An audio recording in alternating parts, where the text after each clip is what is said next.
Imamelodi Sundowns isihlele umdlalo wamanqamu neqembu elisanda kufika kuBetway Premiership iMagesi FC njengoba kuqinisekisiwe ngempelasonto edlule. iMagesi ihlule Richards Bay ngo-1-0 kowandulelo wamanqamu, kwathi Sundowns enqoba ngo-2-0 iMarumo Gallants. iPSL neCarling sebeqinisekisile ukuthi umdlalo wamanqamu uzokuba mhla zingu-23 kuNovemba eFree State Stadium. Umdlalo uzokuba ezinsukwini ezintathu ngemuva komdlalo weBafana Bafana neSouth Sudan eKapa.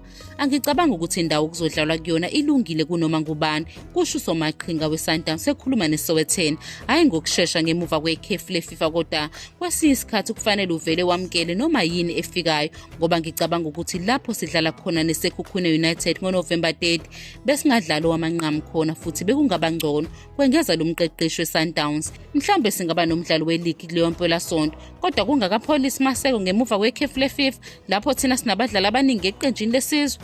Kodwa ungenzani?